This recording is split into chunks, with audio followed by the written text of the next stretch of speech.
Hello guys, இன்னைக்கு ஜுகி ஸ்பீடில் ஒரு சூப்பரான பேஸ் ஸ்பெகட்டி எப்படி பண்ணுறதுன்னு நம்ம பார்க்க போகிறோம். இது எப்படி சேர்த்துன்றது வாங்க வீடியோக்குள்ளே போய் பார்க்கலாம். வீடியோக்குள்ளே போகிறதுக்கு முன்னாடி சேனலை சப்ஸ்கிரைப் பண்ணாதவங்க சப்ஸ்கிரைப் பண்ணிவிட்டு பாருங்கள்.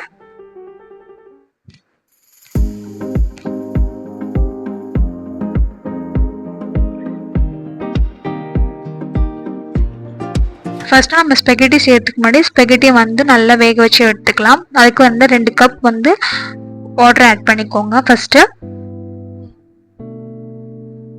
இது கூட வந்து கொஞ்சமா உப்பு, கொஞ்சம் 1 டீஸ்பூன் ஆயில் விட்டுட்டு நல்லா தண்ணி வந்து கொதிக்கட்டும். சில இந்த மாதிரி கொதிக்கிறப்போ ஸ்பெகட்டி 2ஆ உடச்சி நான் போட்டுக்கிறேன். நீங்கள் முழுசாக வேணுன்னா கூட போட்டுக்கலாம். போட்டுட்டு ஒரு 10 நிமிஷம் நல்லா வேக வச்சிடுங்க. நல்லா வெந்துருச்சான்னு செக் பண்ணிவிட்டு இந்த மாதிரி தனியாக எடுத்து வச்சுருங்க. அது கூட ஆயில் போட்டு நம்ம ஆற வச்சு வச்சுக்கலாம் ஒரு பக்கம். இப்போ அது ஒரு பக்கம் இருக்கட்டும். அதே கடாயில் வந்து கொஞ்சமாக ஆயில் விட்டுட்டு நல்லா நம்ம பொடிசாக கட் பண்ணி வச்சுருக்க பூண்டு ஆட் பண்ணிக்கிறோம். பூண்டு ஃப்ளேவர் வந்து கண்டிப்பாக வெஜ் ஸ்பெகட்டிக்கு சூப்பராக ஃப்ளேவர் எடுத்து கொடுக்கும். அதனால கோல்டன் ப்ரௌன் வர அளவுக்கு நல்லா வந்து ஃபஸ்ட்டு நம்ம ஃப்ரை பண்ணிக்கலாம். இது கூட வந்து ஒரு வெங்காயத்தை நல்லா மெலிசாக கட் பண்ணி வச்சுருக்கேன். அதையுமே நான் ஆட் பண்ணிக்கிறேன். இது எல்லாமே வந்து ஹை ஃப்ளேமில் வச்சு நீங்கள் வந்து சாட் பண்ணுங்க. அப்போ தான் வந்து நல்ல ஸ்மோக்கி ஃப்ளேவர் இருக்கும். இரும்பு கடாயில் தான் இது பண்ணால் இன்னும் டேஸ்ட் அது நல்லாயிருக்கும். இது கூட தேவையான காயெல்லாம் நான் ஆட் பண்ணிக்கிறேன். கேப்சிகம், கேரட், கேபேஜ், நான் 3 காய் யூஸ் பண்ணுறேன். இதுவுமே வந்து நல்லா ஹை ஃப்ளேமில் வச்சு நல்லா வந்து சாட்டே பண்ணிக்கோங்க. இதில் செய்கிறப்போ நல்லா இந்த ரோஸ்ட் ஸ்டைல் நம்மளுக்கு வந்து நூடுல்ஸ் ஃப்ளேவர் கிடைக்கும். டேஸ்ட்டு சூப்பராக இருக்கும்.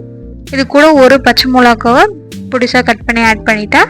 இது கூட வந்து 1 ஸ்பூன் வந்து சோயா சாஸ், அதே மாதிரி க்ரீன் சில்லி சாஸும் ஆட் பண்ணிக்கிறேன் காரத்துக்கு ஏற்ற மாதிரி.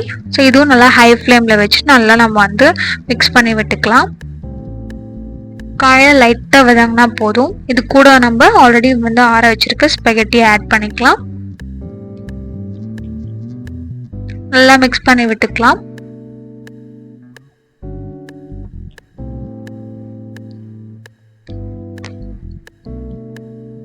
இதுக்கு கூட தேவையான அளவுக்கு பெப்பர் தூள் ஆட் பண்ணிக்கலாம். பெப்பர் கண்டிப்பாக இதுக்கு நல்ல ஃப்ளேவர் எடுத்து கொடுக்கும். இது வந்து நம்ம ரெடி பண்ணிவிட்டு ஒரு கொஞ்ச நேரம் வச்சுட்டு சாப்பிட்டா நல்லா ஃப்ளேவர் இறங்கியிருக்கும். ஸோ கண்டிப்பாக ட்ரை பண்ணி பார்த்து எப்படின்றது கமெண்ட் செக்ஷன் ஷேர் பண்ணுங்கள். பிடிச்சிருந்தா உங்கள் ஃப்ரெண்ட்ஸ்க்கும் ஷேர் பண்ணுங்கள், ஃபேமிலிக்கும். தேங்க்யூ, பாய்.